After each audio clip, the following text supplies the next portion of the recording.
बोर्डच्या एक्झामसाठी 20 दिवस बाकी आहेत. बोर्डचे पर्सेंटेजसुद्धा इम्पॉर्टंट आहेत, कारण नीट, जेई किंवा CET जरी तुम्ही क्लिअर केलीत तरी बोर्डचा क्रायटेरिया जो असतो तो पूर्ण करणं गरजेचं असतं. म्हणून बोर्डचे पर्सेंटेजसुद्धा इम्पॉर्टंट आहेत. तर मग 20 दिवसात स्टडी प्लॅन कसा करायचा आहे, सुरुवात कशी करायची आहे? एक तर तुम्ही ओव्हर थिंकिंग न करता, जास्तीचं लोड घेऊन पॅनिक न होता, शांत डोकं ठेवून स्टडी करणं गरजेचं आहे. स्वतःला पॅनिक मोडमध्ये घेऊन न जाता 20 दिवसाचा जर व्यवस्थित प्लॅन केलात तर तुम्ही आत्ताही स्कोरिंग करू शकता.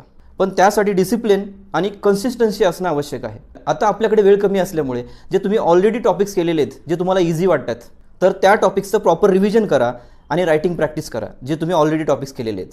आणि दुसरा जो पार्ट असतो त्यामध्ये आपल्याला असे बरेच टॉपिक्स आहेत जे हार्ड वाटत आहेत, कठीण आहेत, म्हणून आपण ते कधी प्रिपरेशन केलं नाही किंवा ते सोडून दिलेले आहेत. तर त्या टॉपिक्सला स्किप करून नाही चालत आहे.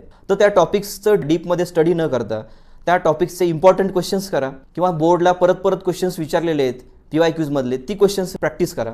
पण त्या टॉपिक्सला स्किप नका करू. जर आपला एकूण सिलेबस पाहिला, फिजिक्स, केमिस्ट्री, बायो, मॅथ्स, तर त्यांचे एकूण टॉपिक्स जे आहेत 62 आहेत. जर रोजचे तुम्ही 3 टॉपिक जरी केलात तर 20 दिवसामध्ये तुमचे 62 टॉपिक्स कव्हर होतील. तर एक्झामचा लोड घेऊन पॅनिक न होता आत्ताच अभ्यासाला लागा. अजूनही तुम्ही 20 दिवसामध्ये चांगल्या पद्धतीनं प्रिपरेशन करून स्कोरिंग करू शकता.